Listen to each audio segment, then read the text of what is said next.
gabayga kale dardaarankii waagii uu ka hadlayey ee diyaaradu rusheeyeen ee dhibaatada badan daraawiish gaadhay iyo markii dambe oo furqu dadkii ku dhacay oo dadka siyaasaddaas ay jebisay iyagoo daraawiishtu iska jabhadayn lahaa ayaa waxaa la yidhi ingiriiska sun riday oo daacuunkii iyo fantadii dadka ku dhacday ayaa sidaa loo markaasuu dadkii kala yaacay markaasuu gabaygan tiriyo niman baa yidhi baldaayay waa lagu digtaa dul hadduu kuu darraan jire baldaayay wadaadkii wakaa sii dabaysaday markaasuu gabaygan tiriyo wuxuu idhi min daroof leh aqal dahyo weyn dadab la heedaamay derme iyo furaash lagu gamiyo daalam iyo googo anigoo waxaan doonayaba derajaday hayst iyo duni wixii nagaga lumay dararka ceeldheer dab wax gubi dayuurado kufrigu nugu dulgowrush dumuq sumaca degalkan ka kacay dahab wixii yiin dakhal jabay wixii daar burburay ama baqaar duugi didigtii bannaaneed wixii dad iyo maal jiif diric iyo waxay sheekh dileen ama duq waayeen maxajaba daboollaa wixii gaalku duquley dabatoobka iyo dor wuxuu dareeya caadkiis loo durdura wixii deebla geelna laga sii daayay dirawgii qabsaday reerka yaga dalanka ciigaar dulku neeflakaan soo hormara duulaanka oo geys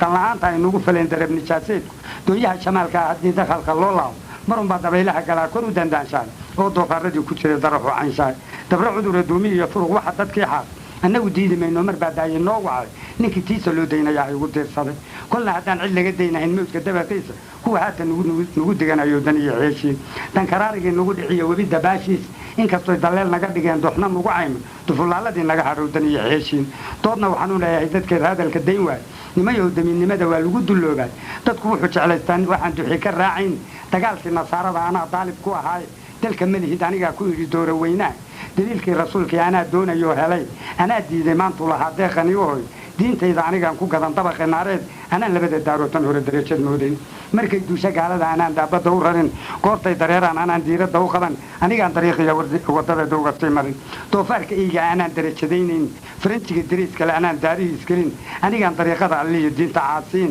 sida duxurka iyo dur anaan duusxamaal noqon daarood ismaaciil ma oga dowga loo qoday waa waxaa daya yidhi markaan dowga sii maray waa waxa durbaantumay intuu soo dabaaldegay dadoo maqal dabuubtaan ku yidhi ama dan ha u yeela ama dhaha daruuriyabi jiree doxorka yeelkiis nin ragay dardaaran u tahe doqon ha moogaado dow lagama hela gaal haddaad daawo dhigataan waa idin dagayaa kufriga aad u dabcaysaan dirhamku idiin qubahayaa dib u gudaysaan marka hore dabku idinka dhigi dumar sidiisii marka xigana daabaqad ayuu idin dareensiin marka xiga dalku idinku oran duunyo dhaafsade marka xiga dushuu idinka raran sida dameeraha dilaalla waxaad helaysaan intaan dunida joogaa mar haddaan dushii adar iyo imay dacal dhaafay maxaad igaga digataan barruusiin la soo degi taasna halkaas ayuu ku gaabiyey